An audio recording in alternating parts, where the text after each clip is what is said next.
to put your faces to the names. You all come from an industry that has faced and continues to face many challenges, not only on the sustainable and climate change difficulties and issues that we're going to discuss today, but also on your day-to-day working responsibilities. I know some of you here have not worn a suit in a very long time. Yep, you're hiding your faces, but I see you. Ladies, I know it's been a long time. I can say that about me too, that we haven't worn high heels. It's been tough. Welcome to the Forbes Middle East first sustainability event. I have a few announcements to make before we go on. We have several exciting lineups of guests, of leaders, of industry officials. We're going to tackle challenges and hopefully offer some solutions at a time when the United Nations continues to issue warnings saying what's been done or what is promised to be done regarding reducing emissions is simply not enough. A couple of announcements before we start. My name is Jessie Al-Mur. I'm delighted to be your host for today and introducing several of our highly experienced panelists and moderators who will be sharing their insights of the industry. Quarantine, remote work, vaccines, QR codes. Who can think of some more words that we have just simply added to our repertoire in the past year? Yes, Zoom, the lovely Zoom. It's a friend and a foe. One female executive tells me the last year felt for her like actually 8 years. She's been working remotely with 4 kids at home. Some of you can relate. I know I can relate. So it's good to be out of that zone for a little bit. So a couple of things. I know QR codes are now with us every day. There's an app for everything. So I know all of you have some phones on the tables. I see them. Get them all out. Let's get our phones out. We're going to play a game. No, just kidding. We're going to hopefully scan. If you see the agendas on your table, there are 2 QR codes because we couldn't have one. We wanted to give you 2. The first QR code will be for you to follow us on our social media channels where you'll be updated of all our news, programs, events, and breaking news in your industry as well. The second QR code, which is the more important one as well, will help you get back into networking with each other and ask questions to our moderators and speakers and take part in our polls. We'll be having some polls as well to get your opinions on several different matters. Ladies and gentlemen, welcome to Forbes Middle East first ever Sustainable Innovation Summit 2021.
Make it. For exhilaration. For reconnecting. For endorphins. Make it for her. Him. Make it more efficiently while protecting our planet. Tomorrow's industry calls for stepping up today. The industries of the future mean being truly open, so you can make what you make with the next generation in mind, employing resilient operations that make efficient use of energy, redefining the role sustainability plays in industry, and delivering people-focused solutions that empower your workforce. Because whatever you're making,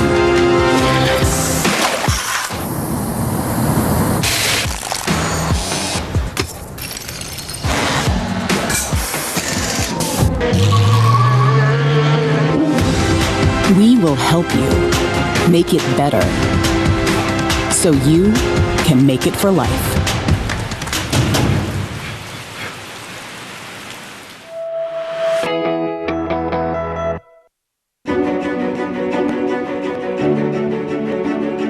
In a world that is perpetually changing, there is increasing need for steady leadership. Companies demonstrating the courage to address the world's emerging healthcare challenges with passion and compassion.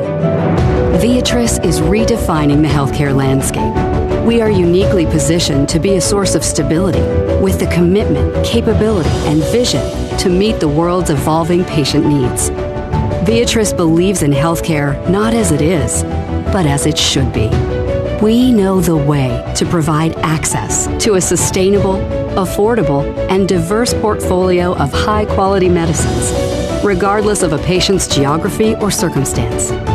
We are leading the way by providing a versatile, scalable platform that combines best-in-class manufacturing and supply capabilities with innovative solutions that span therapeutic areas. And as a partner of choice, we are pioneering a way to empower companies of any size to leverage our distinctive global healthcare gateway, so products from across the industry and around the world can rapidly and effectively reach patients where they live. We do so with a collective spirit of resilience, driving forward until each challenge is addressed and every opportunity embraced. We are inspired by this moment of shared purpose because as Viatris, we know the way to empower people worldwide to live healthier at every stage of life.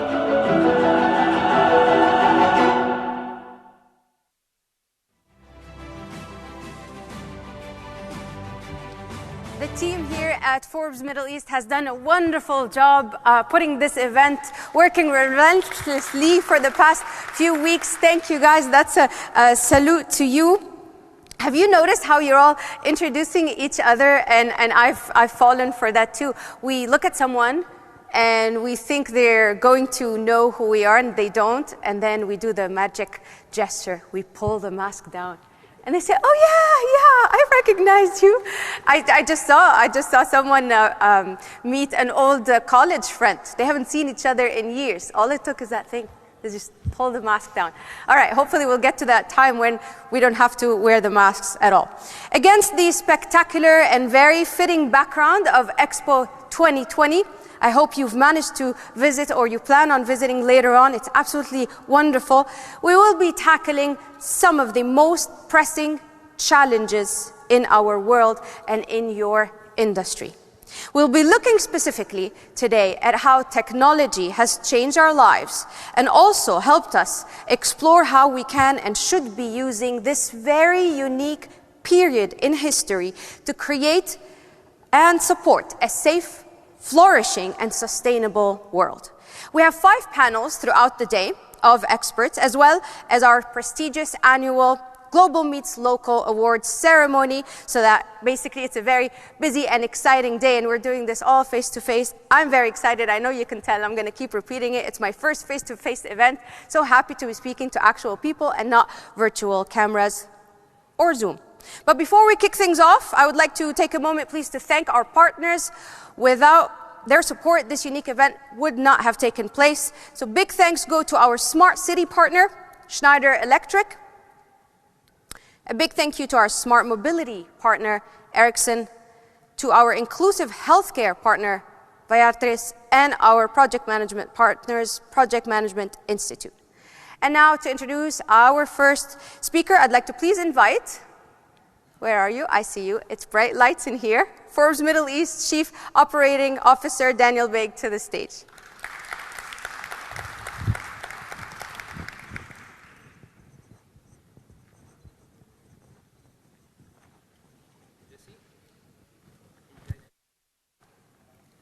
Is this working? Okay, yeah, that's working.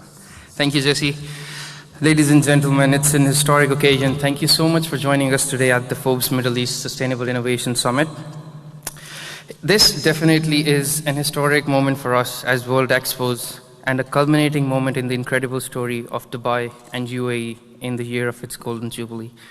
With its theme, Connecting Minds, Creating the Future, Expo 2020 Dubai gathers us here over the next 6 months to help shape a better world, a world where we look beyond our differences and are unified in diversity, a world more compassionate and more resilient. Middle Eastern leaders have always had sustainable innovation at the top of their agenda and a priority in their development. And over the course of the day, we will hear from some of the largest companies from the region on how they are reimagining the future through sustainable innovation. Forbes Middle East has been serving in the region for 10 plus years, bringing together some of the most influential leaders, policymakers, experts, entrepreneurs from across the Middle East and beyond to bring their ideas, knowledge, expertise, insights to the forefront through the globally renowned brand Forbes, its journalism and exclusive events. Among the sectors that were hit hard by the pandemic, physical events were the most severely hit. This is evidenced by the fact that we have moved to a hybrid and virtual events and have over 2,000 people joining us in this hybrid event as we broadcast this to a live audience through our digital platforms. This is an extremely selective audience that we have invited to attend the event in person. Later during the day, as Jesse mentioned, the Global Meets Local Awards, which is for the 9th year running, we'll have CEOs of some of the largest Middle Eastern companies with global presence attending the event. So please do stay out and stick with us through the 5 panels and the Global Meets Local Awards. We would like to take this opportunity to thank the frontline workers across the world for their endless efforts to protect us and so that we can resume normal life as soon as possible. And I would like to remind everyone that it is our responsibility to ensure that we are playing our part by following the social distancing requirements and wearing protective masks in public. Without further ado, and taking more of your time, and to talk more about inclusive healthcare, please welcome Ayman Mukhtar, the Regional President for Middle East, Turkey and Levant at Viatris.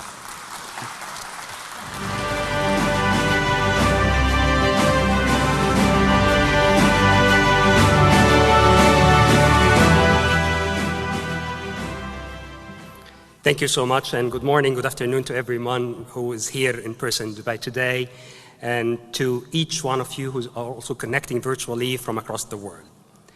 It's a privilege and a pleasure to be standing here today to speak about healthcare and health for everyone. Among so many decision makers and senior executives that are representing such diverse level of industries and important range across our region. However, before I start, I would like to address you with something. Show me by raising hands if you believe that saving $5 can save you millions or hundreds of millions of dollars. Show me your hands if you believe in that. Okay. Show me your hands if you believe that saving $5 can save you billions or trillions of dollars. I can see it in the room, by the way, and I hope that people connecting are thinking about it. That's exactly the number that we should have invested to prevent the consequences of COVID. So, according to the recent study that has been published and by a foundation that has been done by the World Health Organization and the World Bank, they came back with the storytelling that if we would have invested $5 on healthcare prevention, we would have saved the world from spending $16 trillion or 15% of the global GDP. This is how health is interconnected. And if I want to reflect on the health side and in the inclusion of the health side, on what has happened while we speak over the last minute only. So indeed, over the last minute, a person unfortunately died from heart attack. Over the last 5 minutes, there is another one who died from what we call blood clot or from deep vein thrombosis. And over the last day, more than 1,500 people died out of cancer. However, on the positive side, and as we all know, the WHO just recently shared the information about the number of COVID-19 vaccines that have been distributed. And the good news is we have been able to distribute more than 6 billion doses of COVID vaccine so far. But guess where it was distributed? 80% of those doses that have been distributed in the developed world. And we're still talking about healthcare for everyone. So health for everyone is today as an ambition and an aspiration, and it's a goal that we continuously look to achieve progress towards, but I still believe it's out of reach.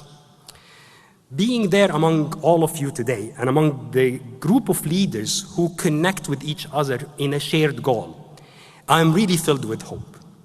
And more uniquely, the junction in history that happened recently over the last 2 years by having COVID-19 that hit us hard and highlighted the importance, but unfortunately, the imperfection of the healthcare across the globe.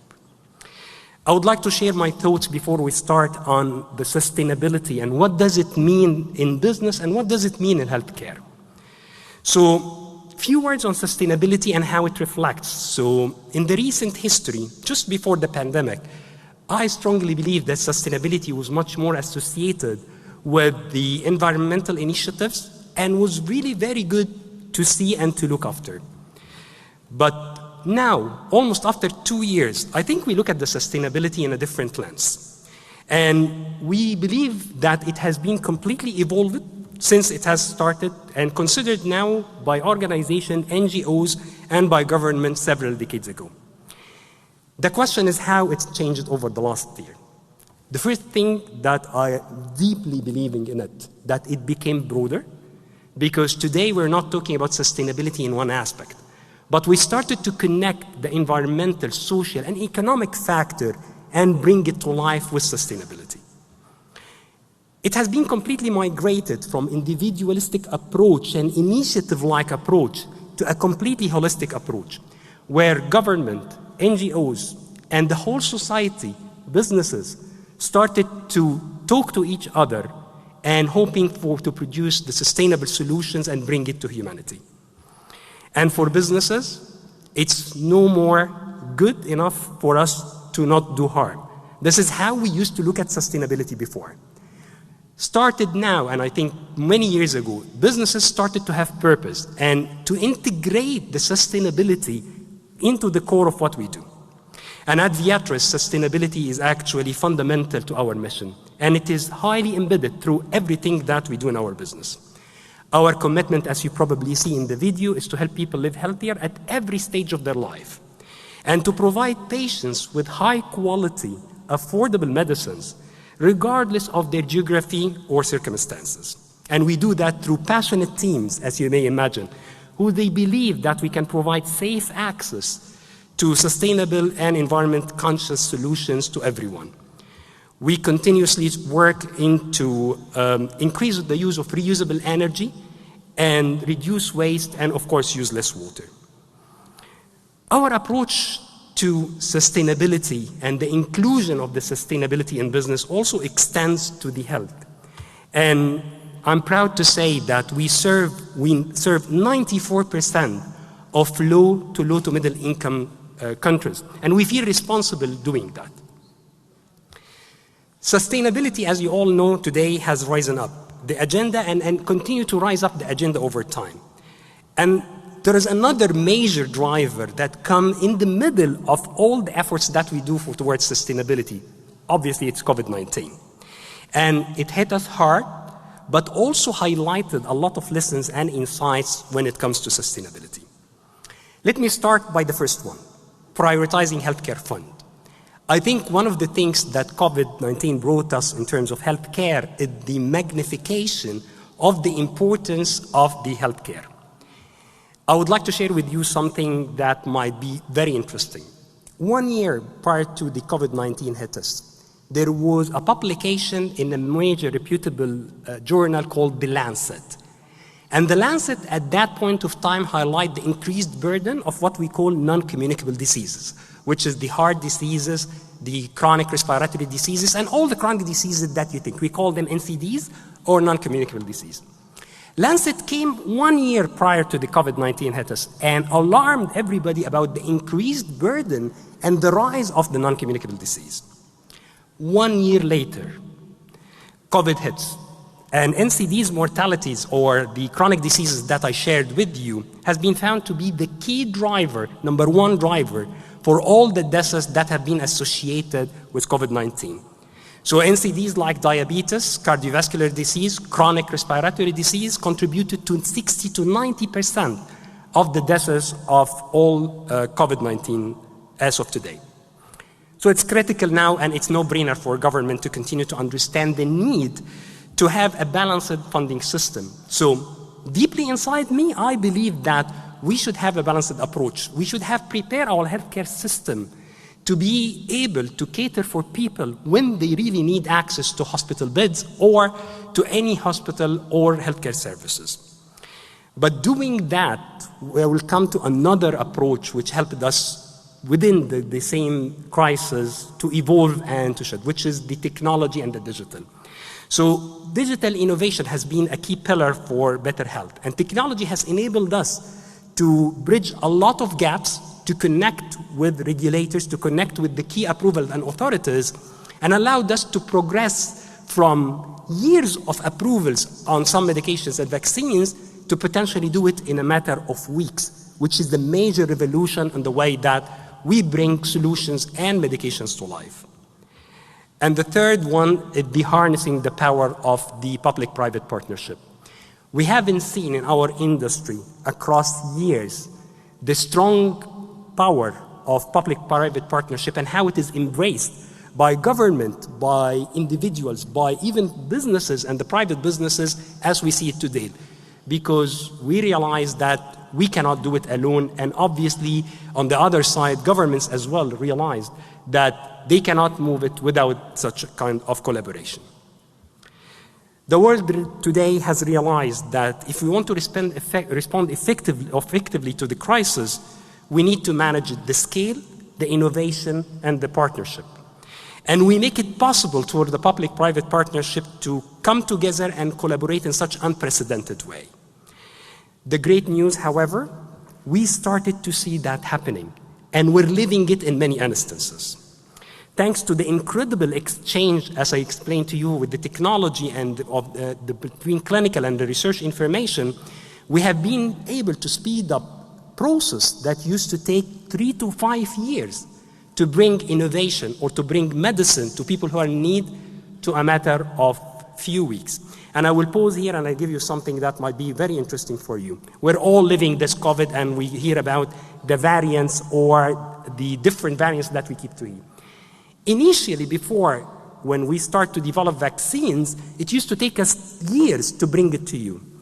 But thanks to the incredible level of the relationship that we build with the regulators and with different authorities across the world, if a variant hit us today, the variant will be in our labs in week 1.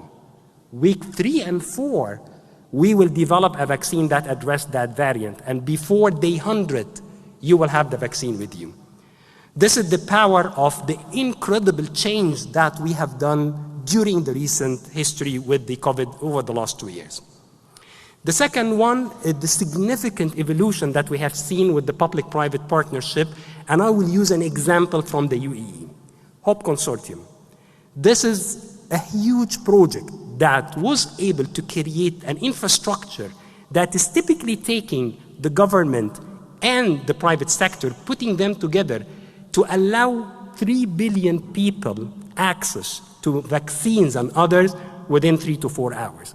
We haven't seen this before, and I personally recognize UAE for the great vision that they have put, allowing this to happen and to move from a just a dream into reality.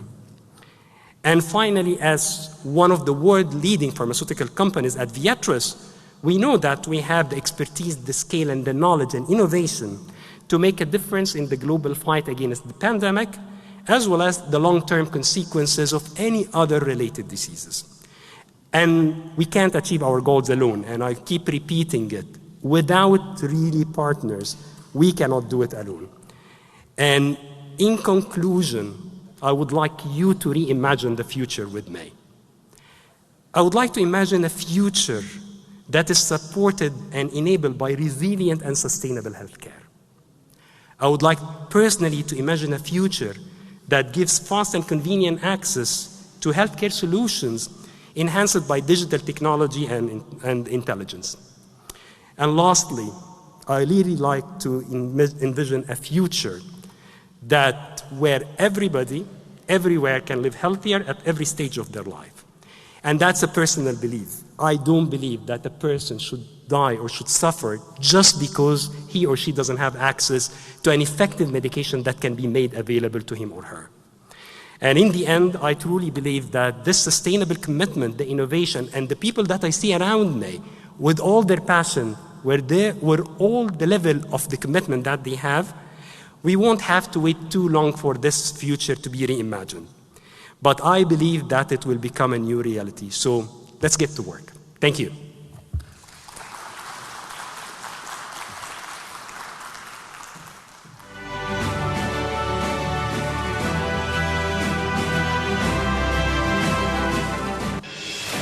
Ayman, from healthcare to inclusion, you're going to take us right into our first panel. Business leaders in the region and globally play a critical role in ensuring that inclusion is a core to their workplace culture and their companies are well represented of the communities that they actually serve. But now we must move beyond promises. We must move beyond posts and hashtags and put words into action. On our first panel of the day, no pressure, guys. I felt that on your faces. Mission Possible, Opportunity for Everyone.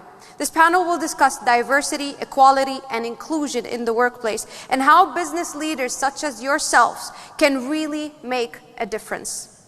Please join me in welcoming on the stage Ayman Mukhtar, again, Regional President for the Middle East, Turkey, and the Levant at Viatris. I would have told you to take a seat.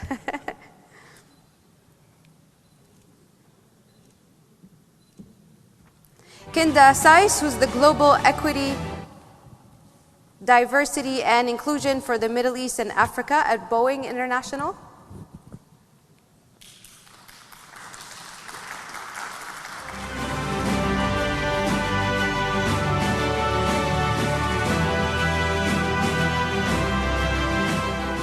Rosanna Duncan is the Chief Diversity Officer at Palladium.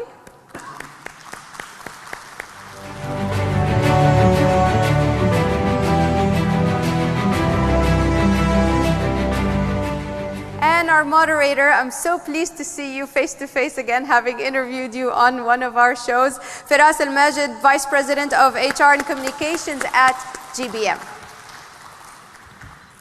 You'll have about 45 minutes for your panel.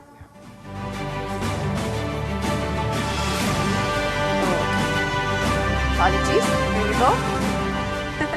And we have one more panelist. I'm going to blame that on my eyesight. I did say that I'm now wearing glasses and I didn't recognize you. It wasn't your mask, it was my eyesight. Please welcome Saad Al-Shamsi. She's the Aviation Advisor of ORAT at Etihad Airways.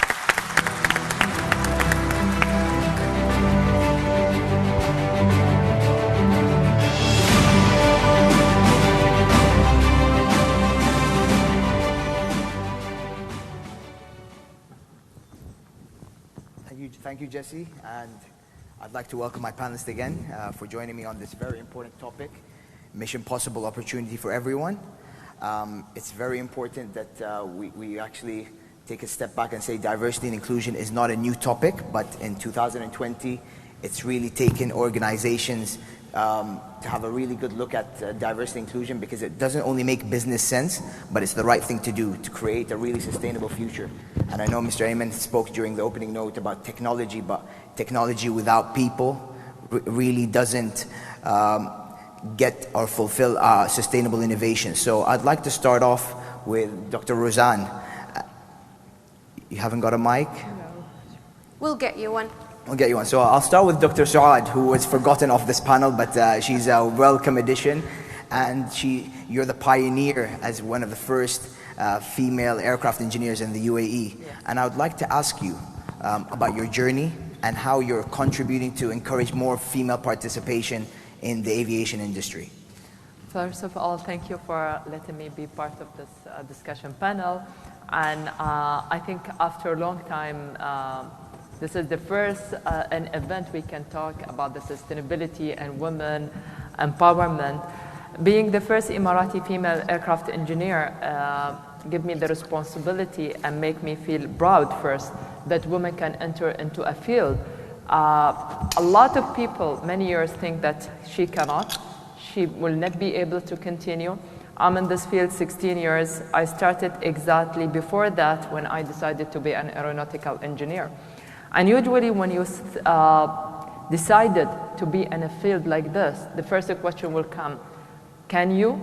Is it there a place for a woman? And why you want to do it? And the first answer always I keep saying, we need to change the image of the woman that she cannot be what she wants to be. If you are passionate about things, I believe if you can dream it, you can do it and you can achieve it. Starting my dream, it's give us a challenge as a woman, as a local from United Arab Emirates, as an Arab. And when I traveled to United Kingdom and London, I noticed it's not only the Arab, as well the expat and different nationality, they face the same problem that in any mechanical field, you are not welcome. And the question was why? They think that we give them a full responsibility of the man. So we wanted to change that the woman there, she's equal to the man, she can work as a man and she can focus more as well. Now we have plenty of women in aeronautical engineering, but not high percent, and we hope in that after all this journey, I see not only Suad Al-Shamsi as pioneer, a role model. I wish to find a lot of ladies in this field. Saad, I've been following you also on social media, and you're very active. Can you just tell us what you've done personally to really drive your message, because you were a pioneer who's gone through this glass ceiling, and to be the first engineer? How have you encouraged others? In the beginning, when you get this title, you are the first aircraft engineer, the first female in the Gulf country, and then when you continue, you get a lot of title. I finished my PhD in aeronautical engineering, and the first people reaction, are you crazy? And the question why? So I wanted to change it. When I started using my social media, I wanted to show the world that there are opportunity for women in a field like the aviation industry, not like only as aircraft engineer, pilots, medical, aviation medical, sustainability, a lot of field. People, they don't know that there are a lot of opportunity for women in the aviation industry. When you think about aviation, you think it's just a private sector and the long timing hour. So, and when I start using the social media, I wanted to show the women that there are a lot of opportunity as well. You can enjoy your career. It's not a normal routine career in aviation. If you will go to talk to a pilot, to engineer, to cabin crew, to doctor, a lot who's coming under this field, they will tell you how they are so enjoyable and have this passion. So using social media is, I think, it's a time and the link and to reach to the people easier. When we want to have an idea, when we wanted to change a lot of policies or we want to change an idea, the easier way to use your social media.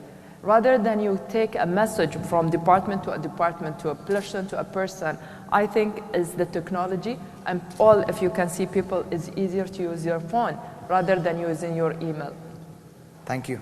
Dr. Razan, how do you think the pandemic has changed the global D&I focus and of flexible working has become commonplace? So some people treat it as a treat and as an advantage, and others see it as a menace. So how can top management address this global issue? Hear me? No? Yes. You can hear me now? Yes. Yeah? Okay, cool.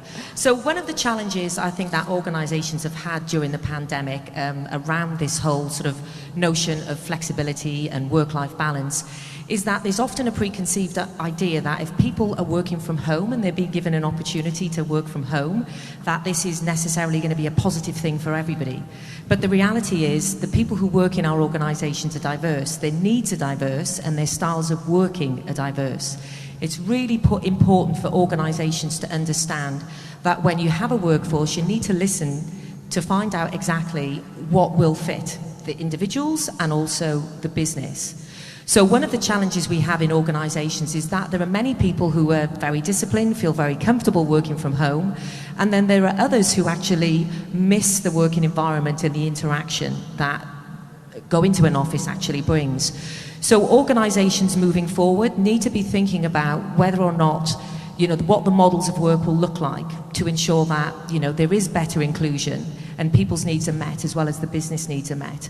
One of the challenges we've seen and the shift in terms of D&I during the pandemic has been this focus on mental health and really trying to understand and sort of break that link between people just assuming if you work from home then you're going to have better mental health and better work-life balance. We're seeing a lot of evidence of burnout, and we're seeing a lot of evidence of where work is just seeping into people's personal and family lives. So organizations have to really listen and understand what is happening with their people and thinking about moving forward. Is the future a hybrid, flexible model whereby you will then attract a diverse range of talent rather than restricting yourselves to either a work-at-home model or a model whereby you ask people to solely work from home, because by having that sort of restrictive practice, you're going to reduce the diversity of the people who want to work for your organization. So managers need to be sort of cognizant of that. I'd like to follow that on because hiring a diverse workforce is step one in every organization. People say we've got diverse workforce, we've got many nationalities, but retaining them and ensuring actual equal treatment and inclusion where they bring their best selves to work is the main challenge. How at Palladium are you ensuring that at a global level? So I think at Palladium, there's a few key things, and I could probably talk about this all day, but I'm going to try and stay focused on this, and I'm going to concentrate on what I see as one of the biggest challenges and where you can get the most leverage, and which is having leadership accountability and buy-in and transparency. Okay, so what we've done at Palladium is that we've ensured, so my role is in the executive team. I have the mandate of the CEO. Some organizations fail with their diversity strategies because they put the diversity person either in HR, which is often a sort of common approach, or when they do put that, they have a person, they recruit that person at way too junior a level for them to actually able to have an impact. So the critical things we've done at Palladium is make sure that diversity has a place at the top table in that executive team. But then what we've also done is really hold leaders to account. So on a global basis, what we've done is implemented key performance indicators around diversity and inclusion. We've also implemented for our senior leaders personal KPIs or key results areas that are directly linked to their performance-related pay. So we're using those mechanisms to help drive change. So we're conveying it's the right thing to do to promote equity, diversity and inclusion, but there's also a business imperative. And also for our leaders, there's obviously a personal investment in that too. So sort of adding to that, in terms, not only are we asking our leaders to be proactive and, as I said, have these personal KPIs, we also have forums where they have to, on a quarterly basis, stand up and talk about progress on diversity and inclusion in their region, talk about equal pay, talk about representation, talk about the initiatives that are being led in their region. They have to stand up on a quarterly basis in forums where they can be asked any question and can be held up. So having this accountability and transparency is important, and then through having leaders who take accountability, that helps you to create that culture whereby you do have more inclusion and people do feel feel that they can bring their whole selves to work. Thank you. Kinda, I think you having a role which is unique in this part of the world as a global equity, diversity, and inclusion leader in the Middle East. I'd like to really tap into your knowledge because technologies are shaping the future of work transnationally and the regions. But however, this region is governed by strict labor laws and social norms. So, what challenges have you faced in your role in this part of the world, and how does that implement the global implementation at Boeing? Thank you, Firas. That's a heavy question. Yeah, so first of all, I want to thank the Forbes team for having us. This is a great opportunity to be here. It's a pleasure being here today. To go into your question, so for the first time in history, in Boeing's history, we've made a commitment this year to share, transparently share our diversity metrics, our data, and we've done that through publishing our very first diversity and inclusion public report. We've also made a commitment on closing representation gaps for women and minorities across the entire enterprise. Now, in order for us to do that, we need data-driven strategies and efforts and metrics. So what we've done is, with this data, it allows us to assess where we're at, what our barriers are, where we want to be, and how we can get there. So what we've done is we've leveraged technology. We've introduced a couple of very high-tech new systems that would enable employees to self-identify their genders, nationalities, ethnicities, and so on. And this has been proven very successful in the US and across the enterprise because this data, having this diversity data metrics and breakdown, allows us to understand and assess and identify the hot pots within an employee's life cycle in the company. So from the very beginning, from the moment of new hire orientation, even applications, and those, we can also evaluate applicants and candidates who are applying for different requisitions in terms of minority-based levels and so on, up till the middle of the life cycle, which also includes things like promotions, advancements, development, mentorship programs, allyship, and so on, all the way until the very end, which is retention, attrition, exit interviews, and so on. So these types of systems has allowed us to do breakthrough efforts and move the needle within D&I across the world. Now, so we can see here how technology is changing the landscape of the D&I space. However, when we look at other countries outside of the US, in different parts of the world and international, due to different legislations, global privacy restrictions and laws around different corners of the world, this may be a little bit of a challenge for companies to be able to openly collect this type of data about their employee database. So it's difficult. It may be less easy or more difficult a bit to ask employees to identify whether they're male or female or ethnicity or nationality and so on. And this data is really crucial. We found ways to work around it and look at the aggregates and to better tailor our efforts to shape where we want to get to. But overall, having these types of data really enables employees and employers as well to set targets, to look at their where to play areas, identify these big rocks, and set tailored efforts, strategically tailored efforts to address those. I'd like to follow on this question about also female representation across aerospace, engineering, defense is traditionally very low. What steps are Boeing taking to really empower women from this region as well to really drive the numbers up in this regard? So I love that question, actually. Thank you so much for asking that, because we have been seeing a lot more of women engagement within society. Looking at this region, 57%, I believe, of women are in STEM are from the MENA region.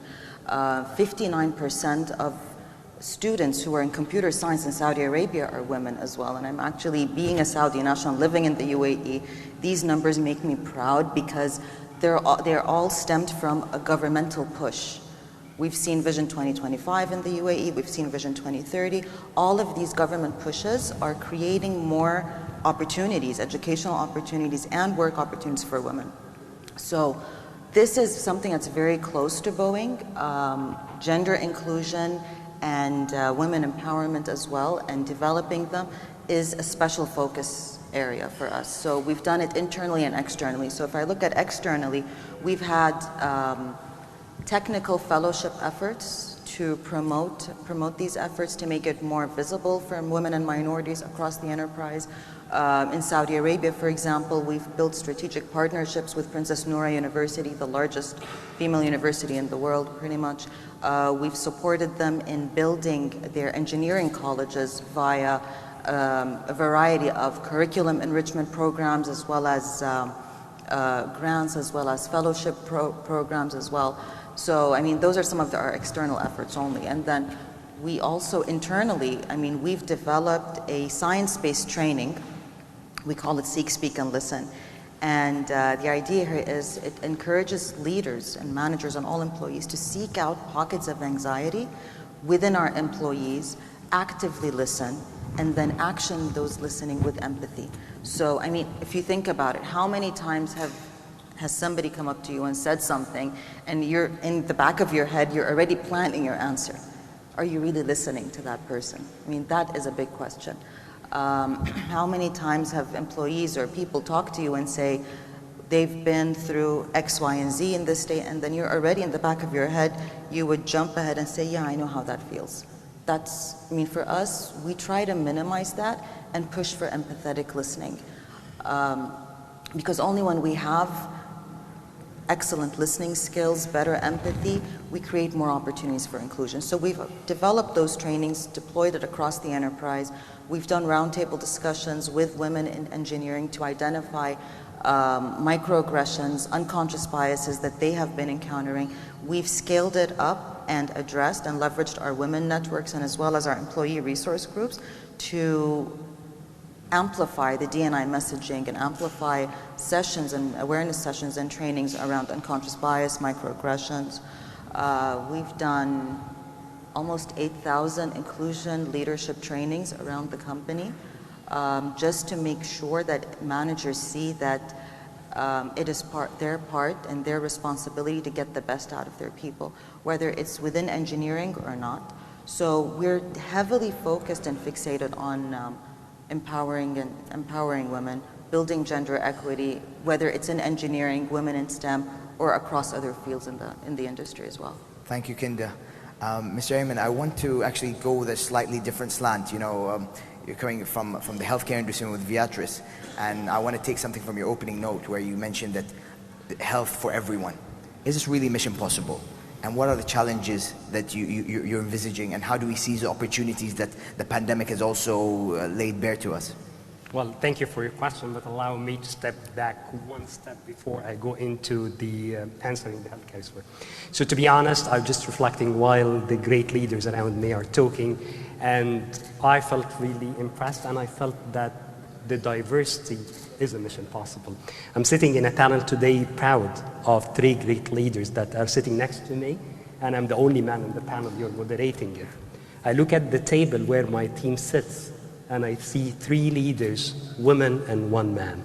And again, I don't say this is the norm, and I don't say that as an organization I am there, but I'm really thrilled and excited to have such level of representation from female leadership, and I'm extremely biased to it because I have a daughter.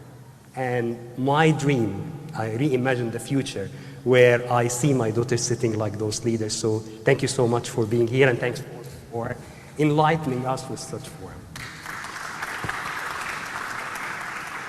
So I'll follow that by something that, and I will come to your questions. So I follow that by something that another great leader from my company called Linda shared it, which is if 80% currently today in the executive board are men, and you're still expecting females only to play the role of leveraging and getting the diversity and inclusion corrected, you still have a long way to go.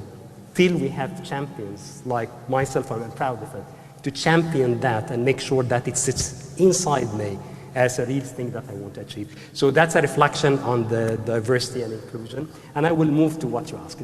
Like the diversity and inclusion was a dream, and the balance was a dream few years ago. I think it's mission possible today, and I think we are on the right way. Very much like what we talk about the healthcare. If healthcare for everyone is mission possible, it is absolutely a mission possible. And I'll tell you my belief why it has to be, it's not only a luxury. I will take the zoom on into the pandemic, and I will tell you that we have vaccinated so far 80% of the developed countries. Are we done yet? We're not. Because we continue to see variants that are being developed in some other countries. And those variants, unfortunately, might be faced with a different level of effectiveness on efficacy on the current vaccines. So, to be honest, it's like a mandate. It's either health for all, or the alternative is that you continue to see what we have seen and you continue to live through it year over year. And unfortunately, you all know that the WHO declared that 2022 might be a potential another year for pandemic. Now, it's true mission possible because it takes people to work together and overcome the challenges that you asked me to cite some of them. One of the biggest challenges that we also see is the fact that the prioritization of the healthcare funding and looking at this healthcare as a strategic sector. So there's a good job done so far, and we are on the way. But till healthcare gets into the priority in the government eyes and in the eyes of everyone, like a strategic element that I have to invest in, and I have to invest in equally like defense or any other sectors that I'm investing in, you continue to see the dragging and the mission becomes more and more challenging. The second challenge is, of course, not the funding, but the mindset. You really need to move from the mindset of only treating. Because I have zoomed into my introduction into the numbers, and I asked it, and by the way, I'm not surprised that I didn't see a single hand believe that $5 investment could save millions, and then I said billions, and the reality it is trillions. Because according to the Global Monitoring Board, they said that if the world would have invested $5 only per person, we would have saved $16 trillion invested from the global. So imagine how important prevention is. But is it reality? It's not. The challenge today that we continue to treat, but we continue to do less and less when it comes to wellness and prevention. So that's one of the second challenges that I foresee. And the third is, I will repeat it, which is health for all. Nations have to come together and believe that equal distribution of health is good for them before it becomes just a noble cause or something that you aspire to do. So distribution of health has to be for everybody, and that's the mission that we take to the heart at Viatris. So it is mission possible. Thank you, Mr. Ayman. I think I do want to echo your sentiments and about women empowerment, and it's great that we're seeing a diverse group not only on the panel but also in the audience. And I want to go back to Dr. Saad as well. There's also a big commitment now for major airlines in the region to really increase the female participation in the workforce, and they've put numbers between 20 and 30%. How do you think those vocal endorsements and commitment at that high level from major airlines to get women into the workforce at all levels, how's that going to drive the agenda going forward? Well, support is not only from the bigger airline, even from the manufacturing. One of our big support for non-profit organization, we are having Boeing. They support us from more than 6 years now. If we consider that each airline, and the biggest airline I will be talking, 70% of the women between 20 to 30 years old. So the main airline now, they are focusing on women empowerment because those women, they need to be planned and prepared for high top management. If we consider many airlines and many companies, if you will think 1% or maximum 3% women as a board member and the rest they are male. And considering why, the question was started from the policy being putting and the trust for the woman to be empowered as to be a leader. Coming back from a field is, as I said, is aviation industry. 90% used to be for a man dominant, and to have a woman in this field, we need to build the trust and the policy, change some of the policy to make women capable to be in this field. 70%, as I mentioned, to 75%, 20 years to 30 years. One of the biggest airlines, they commit to have in 2025 between 20% to 30% women in a management. But we need to plan, train those women to be a leader, give them the opportunity. From my side, my suggestion and my opinion, not only the women, as a male, to respect, to have a woman beside him, This is the challenges we are facing. A lot of women, they are able, capable. I do believe, and forgive me for what I'm saying, if women can run a house with a husband, with the children, and again, she can change her heels from high heels to safety shoes like me, slipper, she can run and she can be a leader. It just, as we said,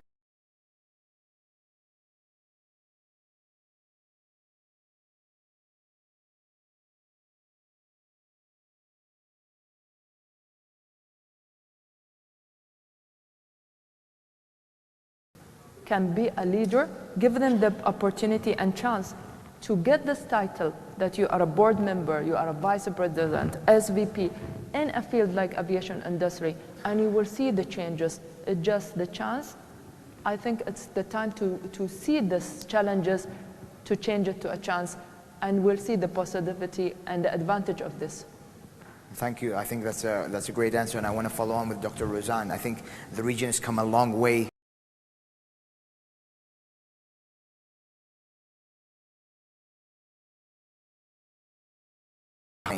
How can corporates work with local governments to create more awareness around the topic and also overcome the bias that Dr. Saad says, because there are inherent biases that also prevent us from actually fulfilling DE&I initiatives? So for me, in terms of equal pay, it's really interesting because often when people think about equal pay, they tie in the discussion around legislative frameworks and so on. So I think for me, the first point for organisations is understanding that having pay equity within the organisation is not just, as we talked about earlier, the right thing to do. It makes business sense because what it will actually help to do is attract more diverse, more top talent and actually retain that talent too. So I think in terms of thinking, what can larger organisations do or business leaders do, it's really about showcasing the benefits, I think, of having equitable pay. But from a sort of personal organisational perspective, it really is key that organisations understand what it is what they're trying to do in their equal pay reporting and actually develop and adopt a methodology which makes sense to them. So what we've done at Palladium is, because we wanted to look at equitable pay from a global perspective, we understand that we're operating in different environments where there are currency challenges, there are also fluctuations, challenges around different market rates. So we actually introduced a methodology that would help us actually, what I feel, more accurately look at equitable pay, rather than just sort of adopting an average approach, which is the standardized methodology, but actually looking more in depth at men and women's pay and also ethnicity in pay within specific bands and being able to compare that information internationally. And what we've done, I think, with our thinking on this is we've in the communities where we operate, we've taken forward discussions around that methodology and really pressed on other organisations to really look at equal pay in a meaningful way, because I think there are so many discussions just around equal pay, but we don't really unpack what that means.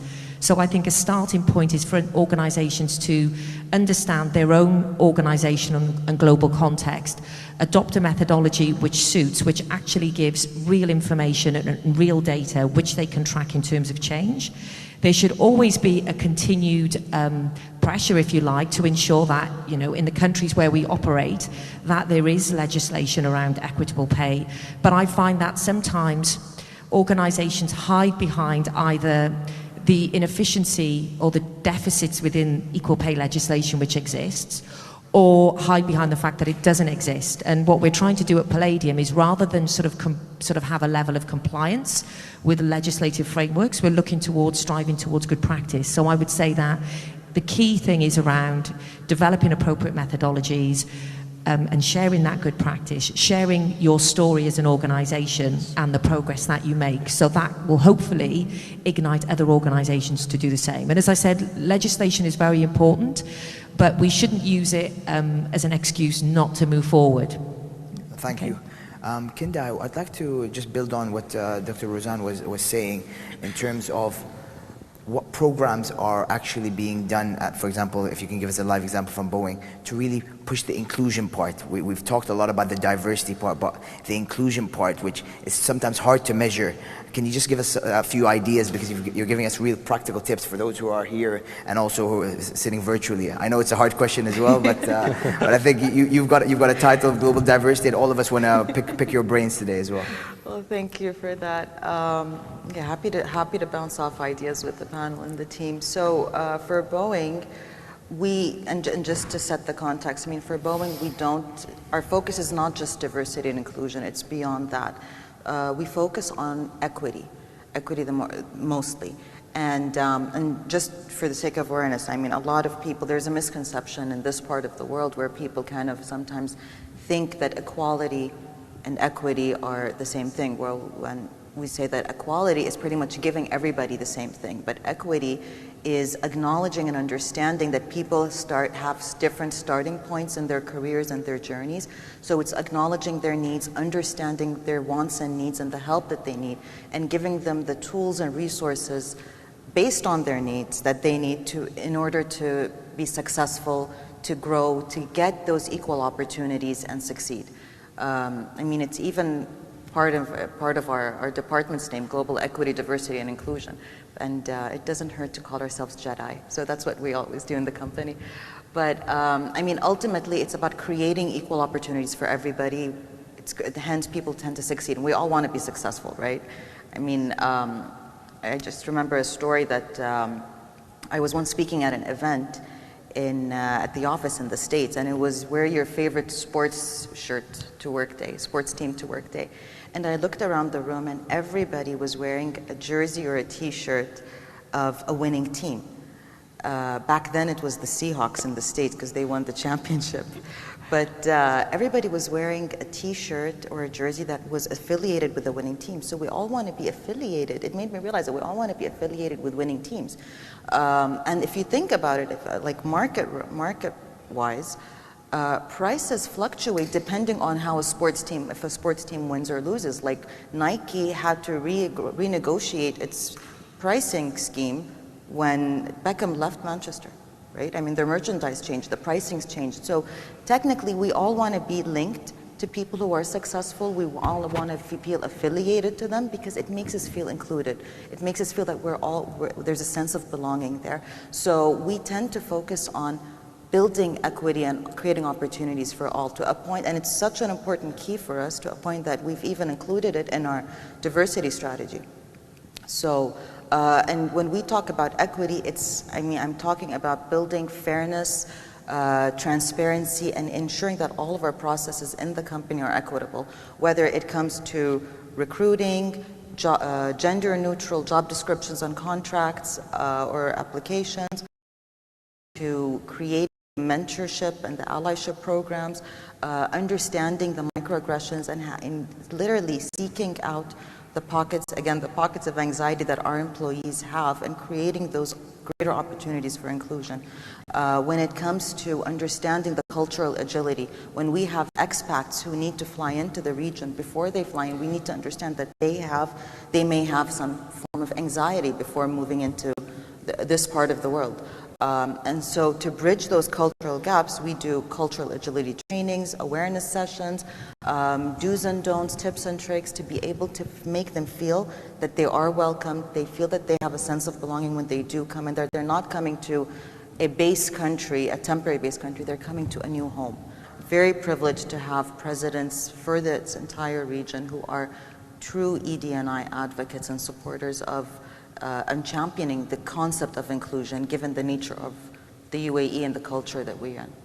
Thank you. Thank you. I think people, I'm sure in this audience will definitely be connecting with you to really pick your brains, because I think 5 minutes is not enough for you to really answer this question fully, but thank you for giving us some insight.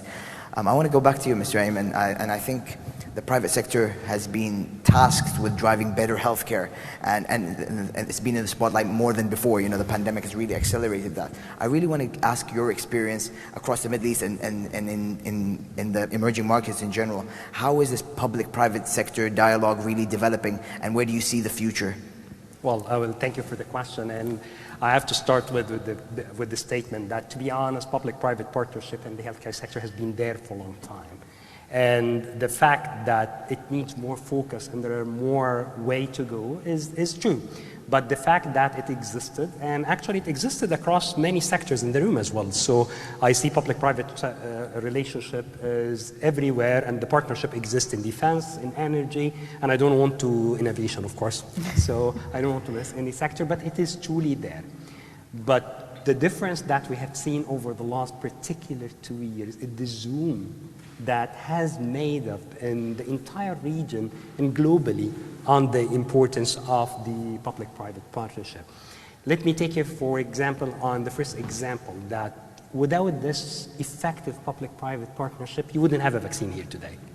So it's true that the private sector and the healthcare companies are the ones that who invest the most in developing new technologies in order to bring that to the world. But without the regulator, without the approval, those innovations wouldn't come to life. So what we have seen, and it was unprecedented in the history of healthcare, by the way, that the regulators come and partner strongly with the healthcare sector and with the pharmaceutical companies to grant them, for example, something we call it always emergency use authorization, like bring it, use it, we will be open, and we will work with you. So we have seen an incredible openness and ability to exchange the data between the private sector and the public, which we haven't done before. And that bridges the gap, and I will give you the number of from 3 to 5 years, which is an average duration, and obviously you know that we couldn't tolerate it anymore, to only a few weeks to bring innovation to people who are in need of it. And thanks to such effective partnership, we're here today, because we were able to connect again, because we're vaccinated, and we were able to connect with each other, and thanks to such incredible level of change that we have seen. Take it to a different dimension. Even if you would have bring the innovation, you still need the supply chain, right? You need a concrete and a complete ecosystem of bringing that innovation swiftly to the patients or the people in need. And we have seen a concrete example, and thanks to the leadership of the UEE, which put a vision towards building Hope Consortium, which we saw it in Abu Dhabi, which doesn't exist anywhere else, by the way, which created a hub where the government and the private sector, from different levels, from the provider, from the manufacturer, from the developer and the storage, from the complete ecosystem, to create the availability of those millions of doses of vaccines available to 3 to 4 billion people within 3 to 4 hours. So it's another concrete example of how the mindset is being shifted, and the fact that the government did not do it alone, the private did not do it alone. So we have seen such transformation, and if I call something, and potentially this is one of the first time that I share the story, is I'm really inspired by the leadership within the UEE, and a true story that I'm going to share with you guys. Few years, potentially something like 5 to 6 years before the eruption of the COVID vaccines, we received a call from the leadership of the UEE asking us to start thinking of strategic stock of medicines. And you all know it, most of the hubs of the distribution for the pharmaceutical products exist in Dubai. So the first minute that I received this request, why? I mean, you already have the hub, and we literally distribute to the whole Middle East from the UEE. Why do you need to build a strategic stock, and why should they commit to 6 months availability of stocks of medications in the country? Everything is good. We have a good supply chain, they produce, they bring it here. We don't have really true mandate or a burning platform to build that initially. But to be honest, the leadership in the UAE insisted on it. And they said, you want to be a true partner, let's partner in that, and let's have 6 months stock in here. Time passes by. I'm a resident here, proudly resident of the UAE. My family is here, and you all come through the COVID-19. Few weeks down from COVID-19, people started to worry about 2 things. Going to the supermarket quickly to make sure that we have enough supply. What will happen to my medication if the supply chain stopped or there's no shipment? And guess what? UAE had secured the locals and the residents for 6 months supply, and the famous quote for His Highness Sheikh Mohammed bin Zayed when he said, لا تشيلون هم, don't worry. That was not a word, guys. That was a word that is completely backed up by a full work and dedication, and I would say simply a word, leadership. Because this is how I envision leadership. So, to be honest, put all of these factors together, the incredible change that we have seen in the technology on one side and the approval, the level of the innovation that we have seen on getting the private and the public to put together a vision to secure people are residing here. So to be honest, I'm really happy with what I've seen today. And again, reimagining the future is mission possible. Thank you, Mr. Ayman. I think just to add to you, that's why the UAE was just recently announced as the 5th best place to live worldwide, you know, and this is a global study. So it is down to the leadership, it's down to the inclusion that the country has created, and now we need the private sector to also follow suit, because the government have really made all these developments both in Dubai and Abu Dhabi and the rest of the Emirates as well. I know we're running out of time. I've just got a few questions if the audience want to ask. Any questions, Jesse? Let's get a mic over to you. Yes, we have one question. Yeah. We have about 5 minutes left, so it's good timing.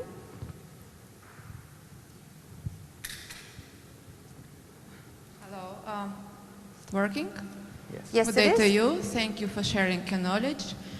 I may sound less woke, but I really have a question. How can we avoid falling into another trap and into another unfairness?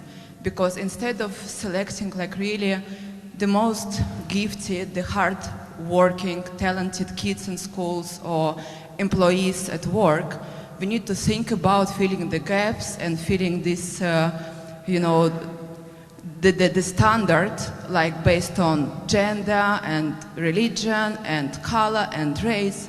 So when you have, for example, a really leadership, really leaders in, I mean, even in schools, now instead of thinking about and promoting these kids, you need to think that you need to give a place for other kids based on, you know, not on their merits, not on their hard work, but just because they belong to a certain group that you need to promote. This creates another unfairness, in my opinion. And this also, you know, gives a very convenient tool for people to manipulate. Because I can easily tell you, oh, you didn't select me because I'm a woman, Russian, I don't know, Christian, and this and that. So how to balance this? On the one hand, I am a great believer in education and promotion and fairness, but on the other hand, we may just run it from one unfairness into another unfairness. Thank you for your question. Thank you for your question. Dr. Roseanne, I know you're keen in answering that, so go ahead. Okay, no, I'm happy to answer that. Can you hear me okay? Yes. Yeah. Okay, cool. So look, I think what we really have to consider here is what we're talking about, as we've already said, is equity, creating environments where we have equity, so everybody has got an equal opportunity to achieve their best. Okay, and what we're not talking about, or certainly I'm not talking about in terms of the work that we do at Palladium, is creating extra, better or special chances for people. Because actually, my personal belief is that that actually doesn't benefit individuals. It doesn't benefit the person who's the woman or the person from the ethnic minority group. It doesn't benefit the organisation, and it certainly doesn't benefit the cause of promoting equity, diversity and inclusion. So what that can also take us down the road of when we take this approach is this tokenistic approach, where people then start to say, well, we just need X number of women and X number of people from this group. And again, this is something that I'm certainly not aligned with, and we're not aligned with this at Palladium. What we need to do as organisations is educate our people to really understand, and I know I've mentioned it a couple of times already, is the business case for equity, diversity and inclusion. And raise the bar on understanding that when you make things equitable for women and you make things equitable for people from ethnic minority groups or whatever group that we're referring to, you actually raise the bar and the standards for everybody. Okay, so we were involved in a conversation earlier, and I heard people talking about sort of parental leave or maternity leave. You know, if we take that as an example, it's not just women who want to have time off to spend with their families. Men want to as well. So when organisations introduce policies that enable that to happen, then you get happier employees. And if people are happier, they're more productive, you get more work out of them, and we know that having equitable and diverse teams helps to improve the bottom line. So, you know, I'm very firmly in the camp of we don't want to replace one inequality with another. What we're talking about is not reducing standards. We're talking about creating an environment where people are not discriminated against because of an irrelevant characteristic. What we're looking at is creating organizations where organizations understand why it makes business sense to promote equity, diversity, and inclusion, as well as being the right thing to do. Thank you, Dr. Roseanne. I just Any more need questions? to add something, sorry. Sorry, you want to add? Sorry, Dr. Sorry. Because I faced the same what you faced previously. Like, my son, from day one, he born, he's under medication. So whenever I take him to a school, he feel he's different. So he always say, unfair, why I'm different than the rest. When I have a friend from worldwide, different country, different religion, and usually people think why this religion, this nationality, why the background, the knowledge, my child. And two things I will tell you. We are in a country, everyone is equal. It's not because I'm from United Arab Emirates or from Dubai. Here you can feel your home and nothing called that is different. Second thing, we need to start from home to educate our son and ourselves that everyone is equal. I teach my son to respect the woman because tomorrow I want him to respect whatever his wife or maybe his daughter or his colleague, her choice. So I think we need to start, when we're talking about organization, we need to talk about the home organization. We start from home. So I think we have to stand and say, it's not unfair from us, it's unfair from others. They judge whatever they want to judge, but believe in yourself and let them judge what they want. I think we need to talk about diversity and gender equality and everything. It should start from home. When we start, everyone who's sitting today or listening virtual, like, we change the way we educate our mentality and connect our heart. We respect everyone. I think this should be starting before the real organization or any company. So I think all of us today, we learn something. We need to implement in our family as well in our career. So you should forget something called unfair. Trust yourself and what is surrounding. Maybe 1% there are negative people in your life, and remember that there are 99% worldwide, they believe in you. Thank you for that, Dr. Saad. I think just before we wrap up, this conversation has really flown by. I mean, I'd like to thank all the panelists today for sharing their diverse perspectives. And like Dr. Saad said, diversity, equity, inclusion is everyone's responsibility, from the grassroots levels at home. And whether it's any industry that we've talked about today, it requires public and private sector support and real commitment from every single person to overcome their inherent biases to really move things forward. And I'd like to say, Dr. Kind, everyone likes a winner, and we're here in the UAE in this expo, which is a world-class event. And these type of discussions, I hope, will enrich the debate and really create sustainability beyond today, and I hope we can engage in these conversations furthermore in the future. So thank you all today for joining us. I'd like to thank the people here in this room and those who also virtually who have joined us, and I'd like you to enjoy the rest of your day. Take care. Thank you so much for your insights. Before I let you go, we'd love to have a photo just to commemorate this panel. So let me just invite the photographers, and you're probably going to tell them the best lighting spot. Yeah, these are the great guys. They make us look good. I know you all look good already, but I would follow exactly what they say. You probably want them all together in one group.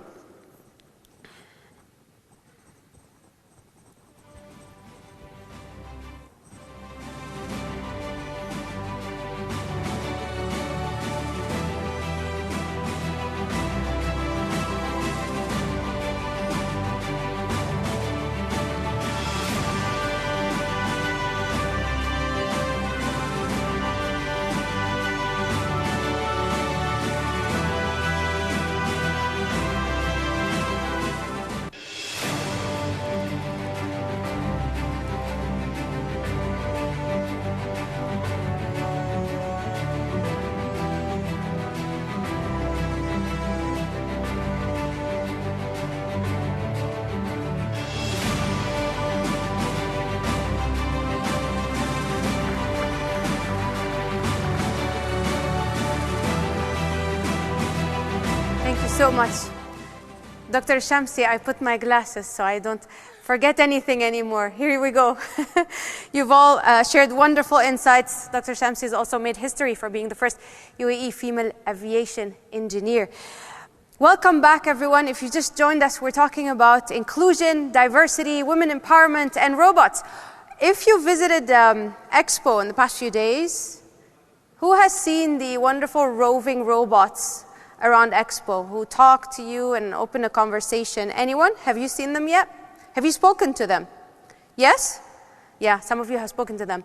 I'm going to share with you an anecdote along the lines that a situation that happened to me last week that made me wish I was a robot. I was walking out the door, mind you, I live in Abu Dhabi, heading to Dubai. It's 6 o'clock in the morning. I had my first live event after COVID. So excitement level is up the roof.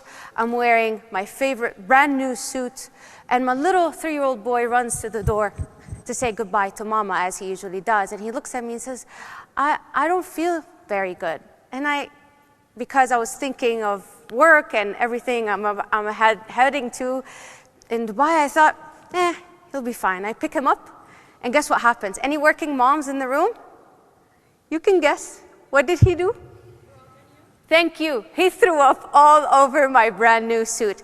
And there was this awkward moment, 1 minute silence, basically. It felt like 1 year, where we're all staring at each other. He's, poor thing, staring at me. I'm staring at my nanny. The nanny is looking at my husband. My husband's looking at me. In my head, I'm like, I want to be a robot because I'm going to be late. My brand new suit is gone. And my live event right after COVID, 2 years of no live events, is waiting for me. He's fine, by the way, ended up having a little infection. I did make my event, not with a new suit, obviously I changed my clothes. The reason why I mentioned this is last week's event had to do with diversity and women inclusion, and there was a section where we had to give an advice to young graduates, female graduates, about being part of the corporate world that's in a lot of industries still taken over by male decisions, by male HR, and my only advice was don't go through your industry or through your education or life thinking of yourself as a female. Go through your industry as the professional that you are, and you will end up doing the same thing that your male counterpart will do in any diverse situation. So here's to female empowerment and working moms, specifically during COVID. This brings us to the next panel of the day, from inclusion and from diversity to mobility. I'd just like to remind you, if you haven't done so, you can still scan the barcode so you can pass on your questions to our panelists. They are the barcodes are on the QR codes, sorry. There's a lot of codes, QR bar on the back of the agenda. Now, if we take a look at some of the new systems over here at Expo, it seems that the transport ecosystem for our future cities would be a very connected network of micro-mobility options, heli-taxis, shared rides, autonomous vehicles, and adaptive traffic signals. And I'm sure maybe if I ask some of you who has Uber or Careem apps on their phones, I will get several of you, especially yes, who have depended on it during COVID. I have both. If one of them is not working, I go to the other. So it would be easy to say that mobility as a service has already driven the creation of super apps that are transforming the way we communicate and the way we go from point A to point B, basically our mobility space. For our next panel, multimodal mobility, the digital fix for a connected tomorrow, we're being joined by leaders that are paving the way for innovations in this space and basically revolutionizing the way we move and travel. Please join me in welcoming Lucky. Where are you, Lucky? You're Lucky. Lucky Larika, he's Vice President and Head of Digital Services at Ericsson Middle East and Africa.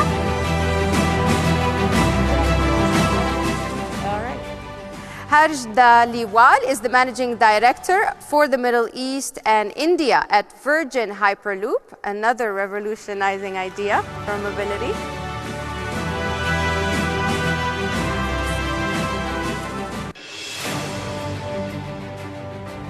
Jaideep Dhanoa is the co-founder and CEO of Phoenix.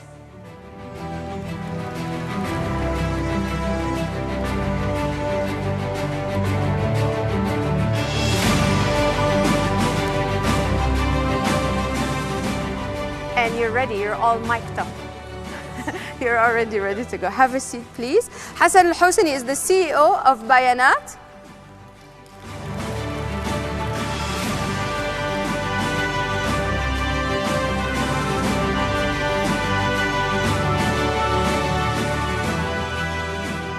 And your moderator will be Patrick Noah. But before that, I'd like to welcome one more speaker, who's Terry Sabagh, the Managing Director of Nissan Middle East.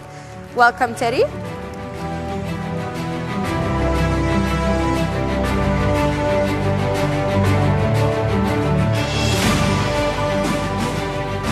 All right, we'll get a mic over to you. Terry. Terry. French, very French. Terry, with an R. Bon. Okay, we can do that. We'll get a mic to Terry as I welcome our moderator, who will be Patrick Noah, Executive Director for the Dubai Future Foundation.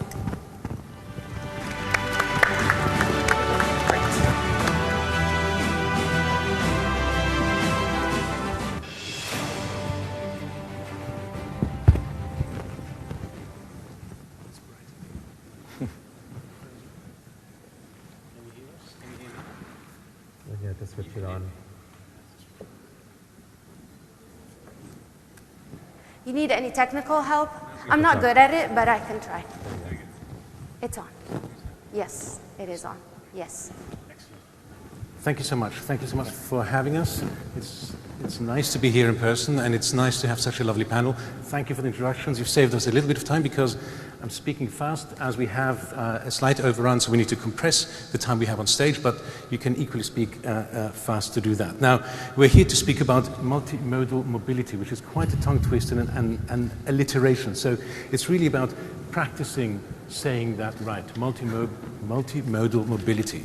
But I think the important point here is that with mobility, with the way mobility is going, it's really about practicing it. It's about rehearsing the future. It's about understanding where the technologies that we are developing right now may be going in years to come. Thinking back, and I'm sure you're aware of some of the pictures that technologists and artists have developed on the future of mobility back in the 1800s. You can see those hot air balloons, and you can see those flying galleons, all powered by things like oars and geese that pull these machines forward. And so those were the ideas and those were the aspirations of mobility and travel and moving goods and people of the future with an eye on 1880. Now, of course, this has all changed absolutely massively. So it's not exactly a new solution or a new conversation, but the point at which we are in terms of technology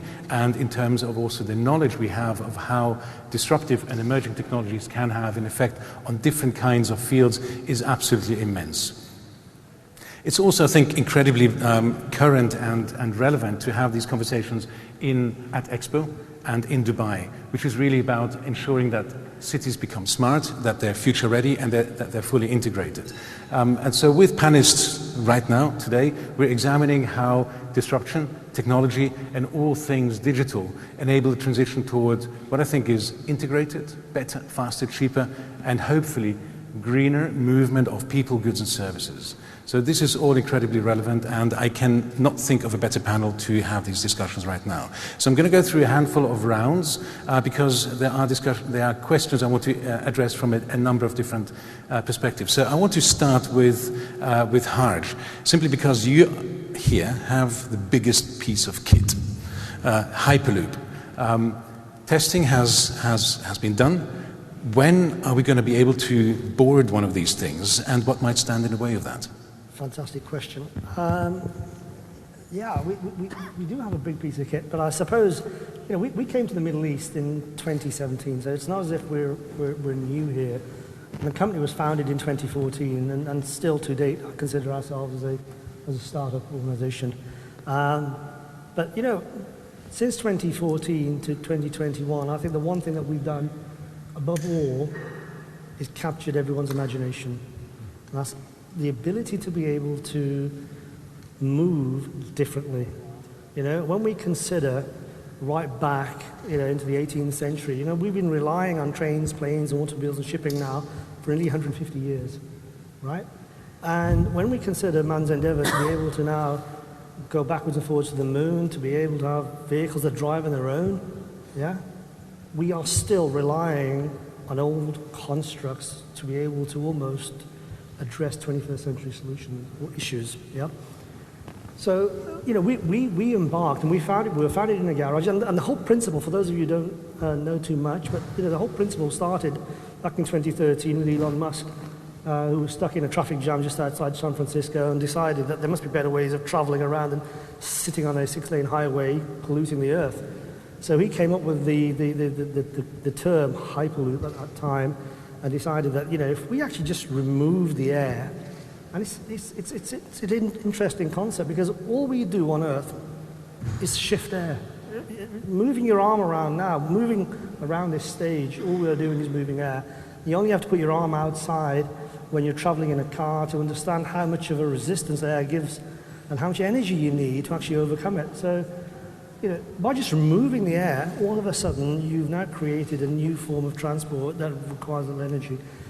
So we as a company, we've been working diligently at that. You know, we have over 300 people. We're based in Los Angeles, and our test site is just outside Las Vegas, and we're the only organization that actually has a full-scale test facility. And since 2017, we've conducted over 500 full-scale tests, which culminated in us actually taking our first passengers in a Hyperloop back in November 2020.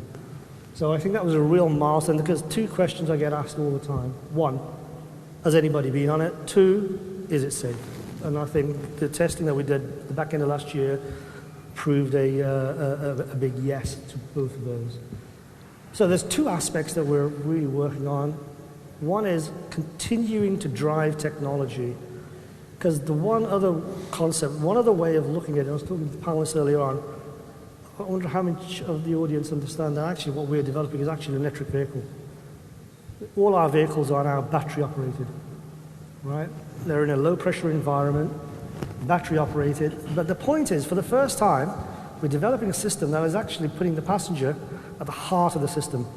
And when we consider all of the transport modes that came before, they were driven out of necessity.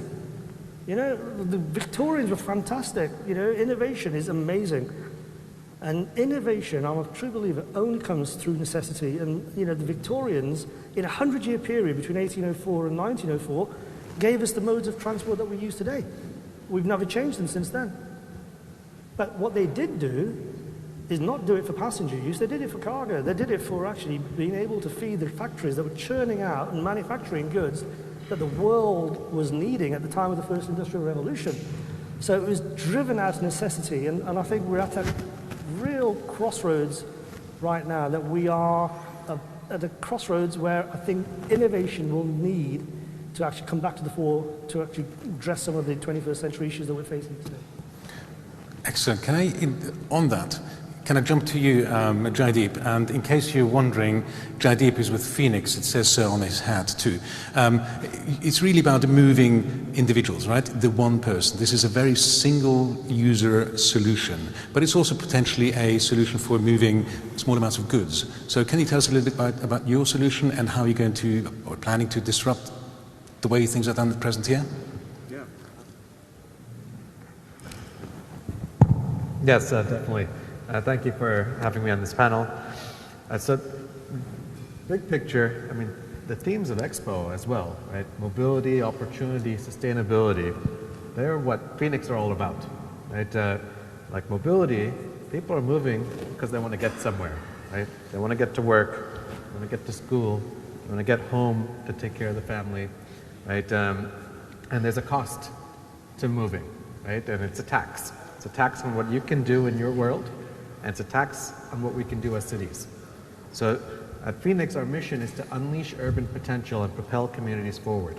We want to reduce this tax, which is a regressive tax, where the less you make, the more you pay in share of income and in time, right? The way to make it more affordable and accessible for everyone requires actually a change in the overall structure and how we move. Right? Most of our mobility needs today is in cities. 70% of those trips are actually one passenger, right? And yet we're servicing most of those trips with a 2,000 kg vehicle, right? Or even 4,000 kgs if it's electric, right? So you can see like all that cost is actually going to move the car, not to move you, right? And that cost is not just for you, it's also the cost that we bear as a society, the infrastructure cost that we have to pay, the space that we allocate, the pollution, not just global warming, local pollution, local air pollution, local noise pollution, right? And so with Phoenix, we're like, let's focus on this primary predominant use case, and let's offer actually a portfolio of products to service it. So we offer shared e-scooters, right? And like our team, we pioneered that service here in the Middle East with our last company. We offer another business model, which is a private subscription service. We call it My Phoenix, where you can get, it's like Netflix for scooters. We deliver a scooter to your house. You pay a flat monthly fee, 150 dirhams or like 5 dirhams a day for unlimited rides with insurance and maintenance and a smart app and can pause or cancel anytime. And we're introducing other form factors as well, e-bikes, mopeds, maybe even our own version of pods someday. And the idea is by having this portfolio, you're giving choice to the market, right? Where you can address all the different consumer segments, use cases, price points, and environments in our cities, right? And we started, of course, with passenger mobility, and that's the primary emphasis, but recently we also got into, you can call it e-commerce, right, which is also growing rapidly and is adding to the congestion in our cities, right? So we are now doing a service called F10, where we deliver products, convenience items, in less than 10 minutes, right? So imagine all the freedom and flexibility you now have as a consumer when you have a supermarket on demand in your kitchen, right? It's almost instant. And actually we do it in 7, right? So it's been very, very popular and actually very liberating for consumers that are now getting a new level of service. Can I just jump on to Thierry, who is Managing Director of Nissan here in the Middle East. One of the things that you have just mentioned here is bearing the environmental costs. And so I wanted to pose the question to Nissan that increasingly consumers are demanding electrified or electrical vehicles. So how are you addressing those demands, and how are you also ensuring that from the point of view of regulation and government responsiveness, you are on par with expectations and also market demands? Yeah, first, it's great to be here today, in particular at the Expo, because we are one of the official automotive, we are the official automotive partner for Expo.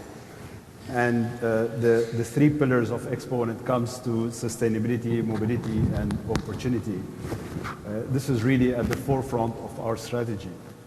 And this is something is really interesting, that we are able to bring our global expertise and mix it with our heritage in the region to be able to bring forward our innovation. And electrification is definitely at the forefront of it. So if we go back and see where Nissan, back in the 1950s, we had introduced the first electric vehicles at that time called Tama. And it was really to show that Nissan is an innovative organization and company and always looking forward there. So, and last week we also had the opportunity to come here and present and showcase for the first time our electric vehicle, which is an all-new electric from scratch. That is the Aria vehicle. And this is to show and that Nissan first has made major announcements over the last few months. One is that they want to become carbon neutral by 2050. And fortunately also the UAE has made the same announcement over the last couple of weeks. So that shows that I think we are thinking alike. And for Nissan is to do that is not just about its product, it's about the entire operation. So there was also some announcement making, like when we announced that Nissan Intelligent Factory, it's also making sure that as we build and put into the production systems zero emissions. So these are all of the initiatives that Nissan is taking forward. Now, the strategy we have is we are definitely working with governments across the globe. One is to ensure on how we are able to quickly adapt to the regulation change and how we are able to work with the governments to ensure that we have the right regulations.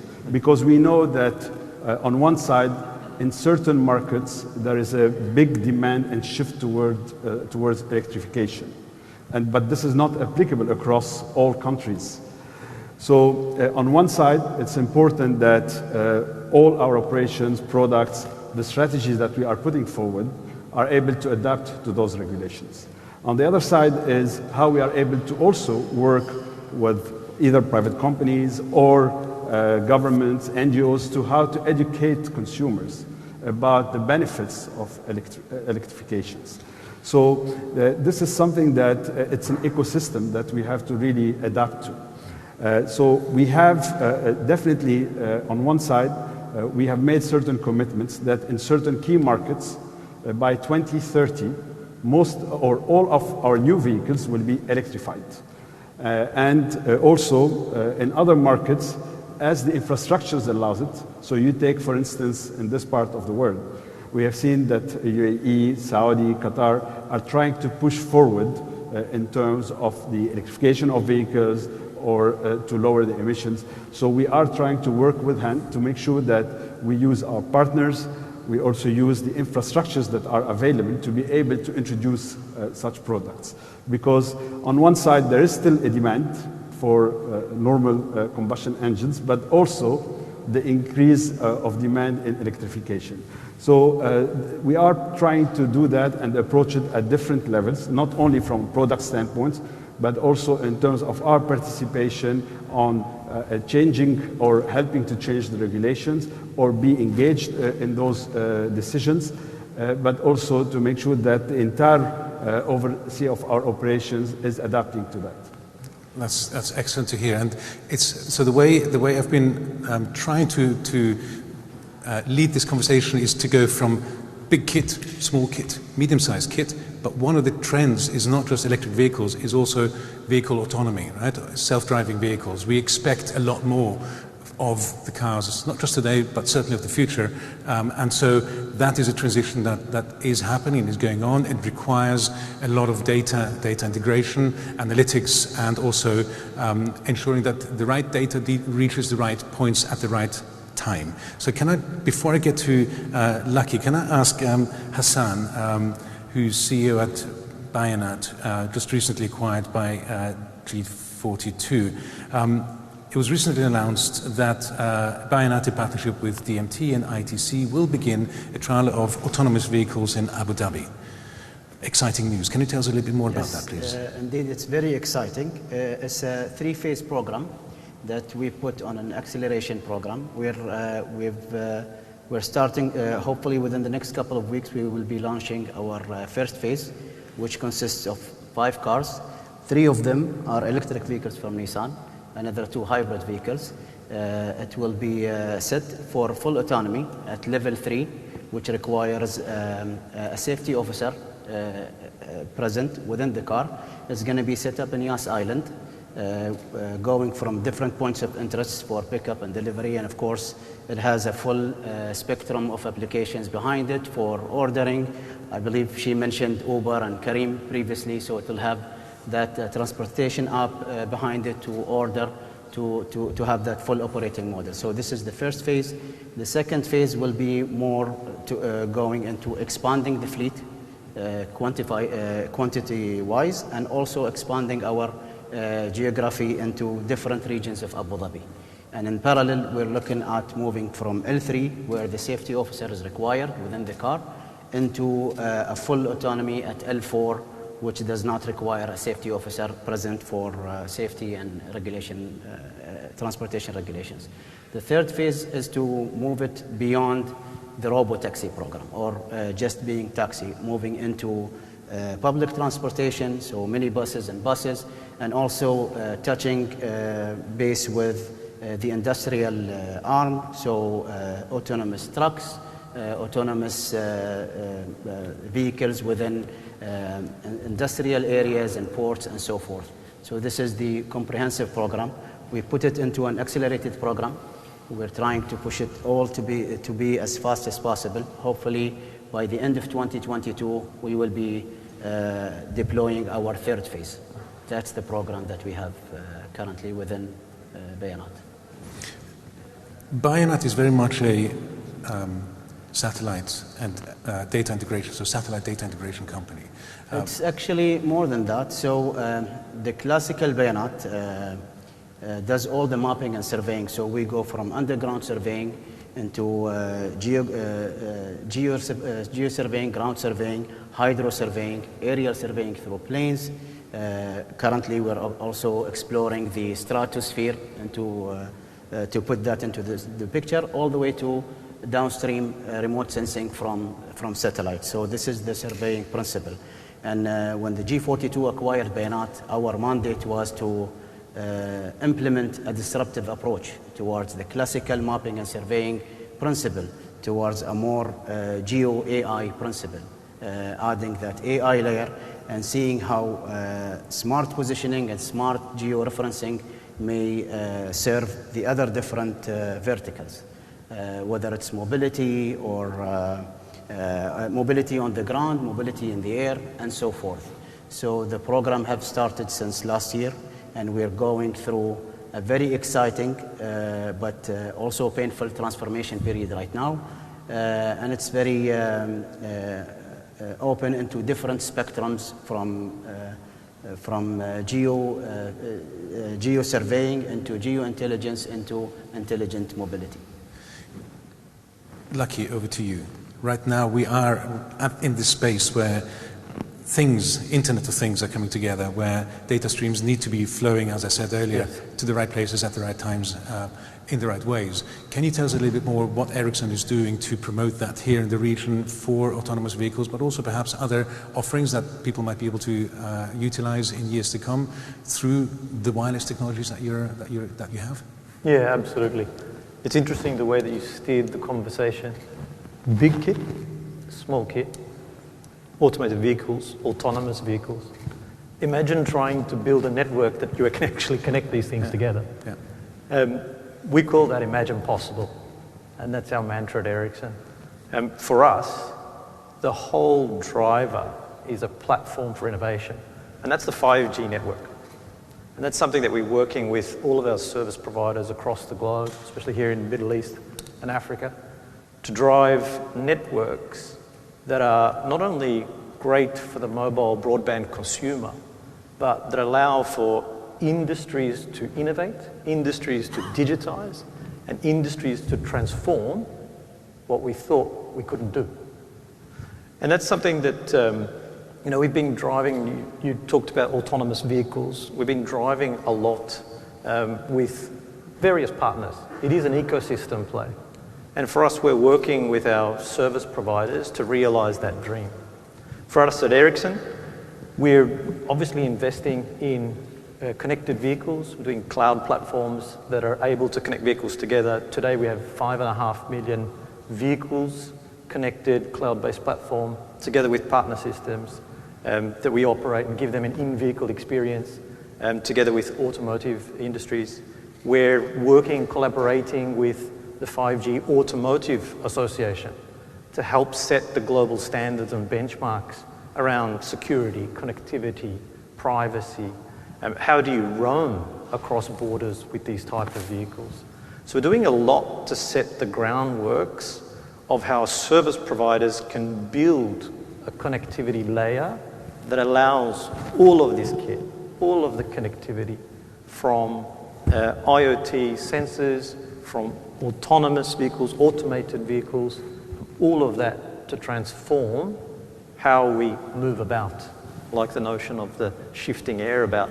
But we're about shifting data, and it's that processing of data that really becomes invaluable as we try to, again, gain efficiencies, not only in our operations, the way that we run our networks, but the way that we offer services and offer mobility to each of our industries as well. I know we're slightly running out of time, and I do want to leave a couple of minutes for questions from the floor. I think one of the really massively important areas that you have touched on, but we haven't fully discussed, and this is an open question to anyone, is this is a lot of new technology, a lot of new ways of moving people and goods.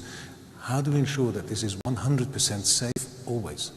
Yeah? So you've got people on your scooters, you've got people in a Hyperloop, you've got people in cars, and you have to somehow integrate it. How do we make sure that you can provide the certainty that it's always safe?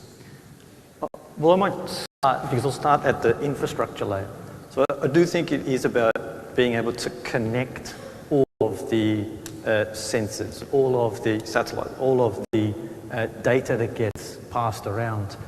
It is about securing that vehicles, or what you call data centers on wheels, if I can term it that way, it is about securing that they can not only process data within the vehicle or machine itself, but they can read data from different data sources.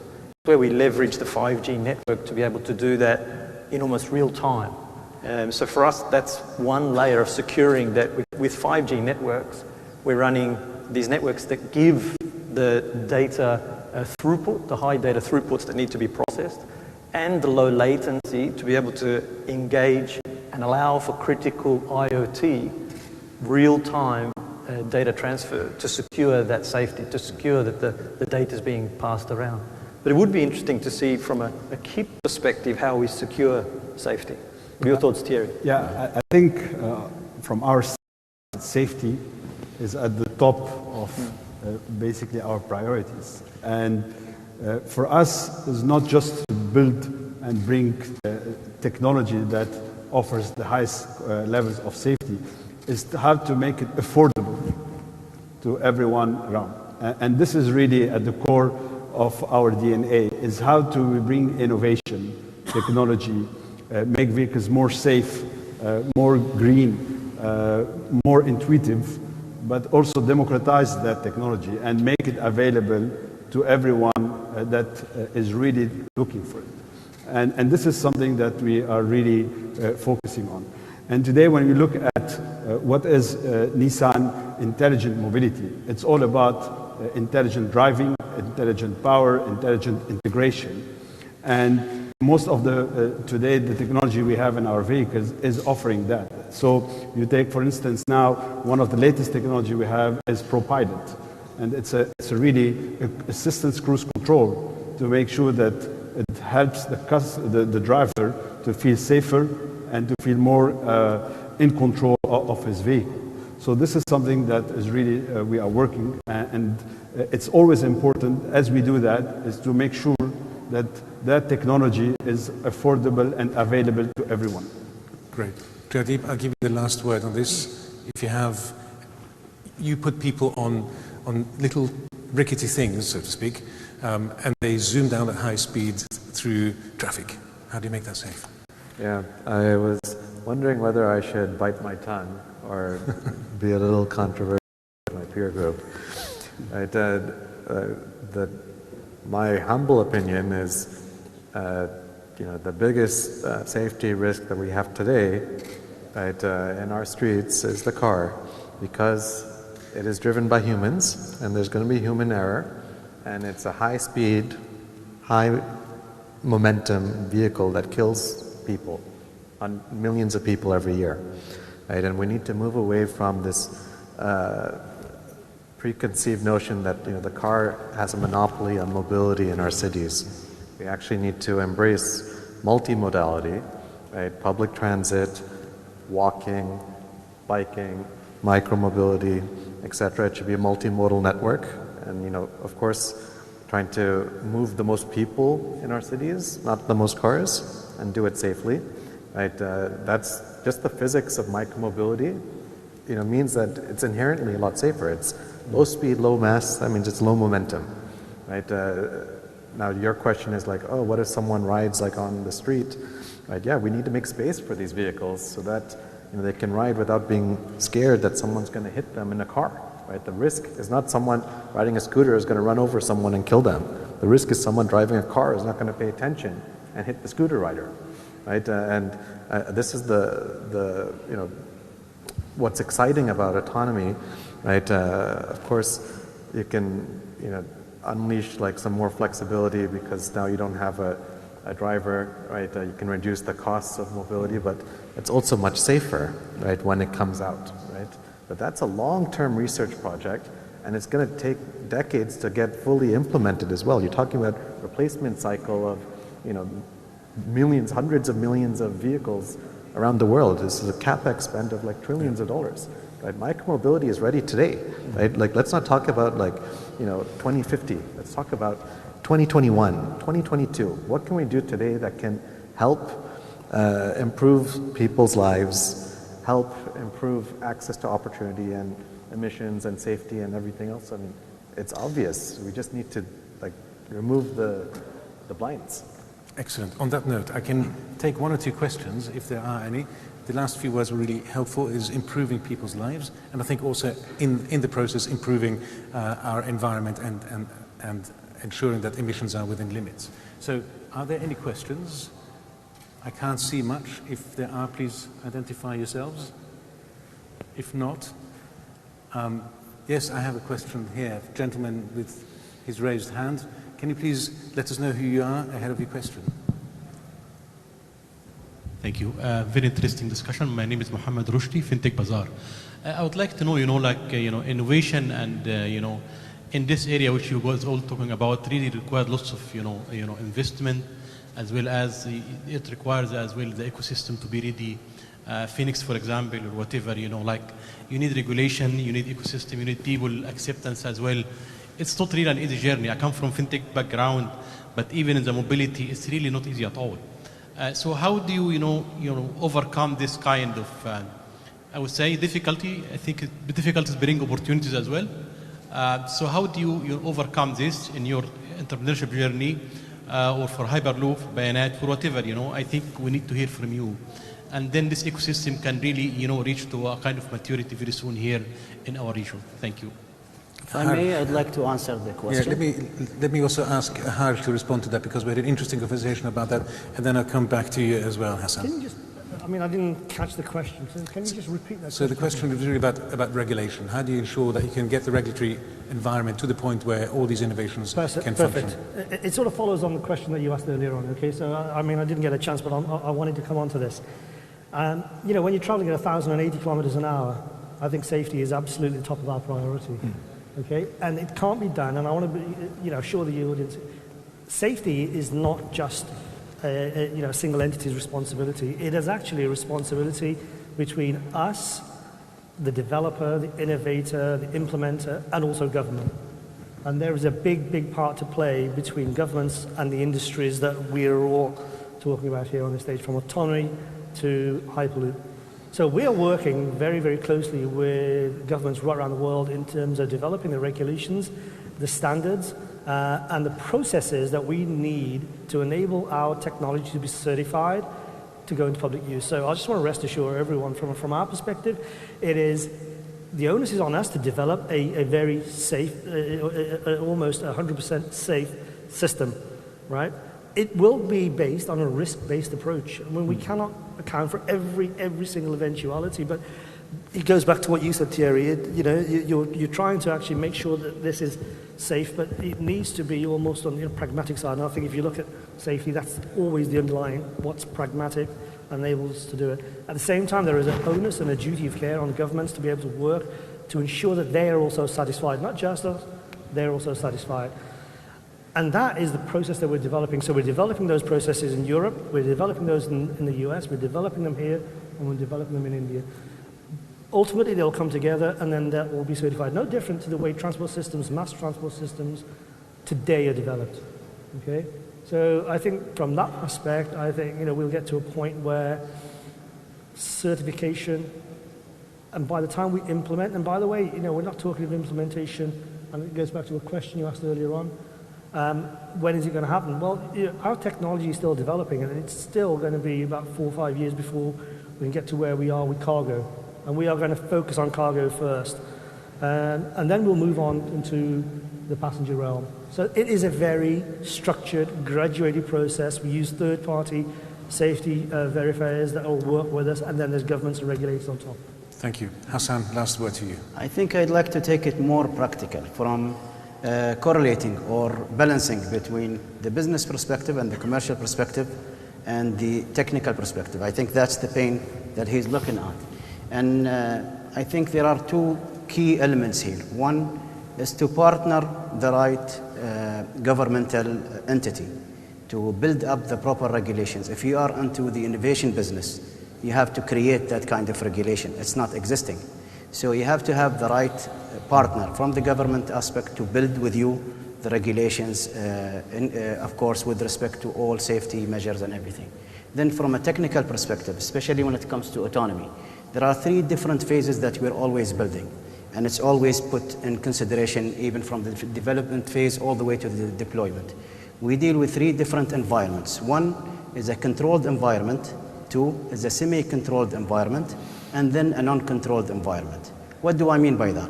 When we say a small test site where the car is fully automated and it's moving around a certain path, geo-fenced, no unpredicted elements into it, that's a controlled environment. Then we take that to the next level. Let's say an educational campus, a university campus, or a small region, as in our case, Yas Island, right? Then we have a semi-controlled environment where we're dealing with cars. We have that element of unpredictability, but yet we have less pedestrians, we have larger roads, hence the use of autonomy on highways is much easier to implement than actual urban areas. Then when you go to the non-controlled environment, then you have to have all the factors considered into your play. So when you move, of course, considering all the risks, first of all, addressing all these risks, putting the proper mitigation plan step by step on each element, and then it's the interaction. We start by the vehicle itself and its response with its own sensors into vehicle to vehicle, vehicle to environment, vehicle to pedestrian, all the way to V2X. This journey is really essential, and if it's built properly, then from a commercial perspective, it makes sense. From a technical perspective, it makes sense. And of course, the regulation or the authority will be supporting you along the way. All that, across all that element, I think within the third element, and I think this is where Lucky can support me in this, latency is a factor. When we move from V2V into V2X, then that time of the data receiving and transferring is really essential. So latency becomes a key factor in that element. And I'll leave it to you to... No, absolutely. To secure that quality of service, and that's the key ambition, quality of service, because that's what you need to guarantee that data will be transferred, that sensors will read, that you be able to react in a very good way. Exactly. And that's what 5G networks are about. High data throughput, low latency, and the ability to offload data when we need to process it, bring it back. So that's the ambition that we have in building these smarter networks. Excellent. Thank you very much. This has been, I think, a very, very interesting and enlightening, early applause, an enlightening conversation. I just wanted to spend half a second to just acknowledge one thing that has become clear in the conversation here. One is that innovation is really a journey, it's not a destination. It's an ongoing process. And this panel has demonstrated this, I think, amply by having startups next to established companies. And they're all innovating in their own ways, but no one can do it alone. Everyone is dependent on other systems, and that's why innovation can only happen in a network, or in an ecosystem. And the better that ecosystem collaborates, talks to one another, and is integrated, the more fruitful that innovation is going to be. Let me thank the audience who's here with us in person, and also any online visitors to this conference. So thank you very much for making the time. Let me also thank our panelists here, Harj from Virgin Hyperloop, Jaideep from Phoenix, Hassan from Bayanat, Lucky from Ericsson, and of course Thierry from Nissan. Thank you so much to everyone. Thank you.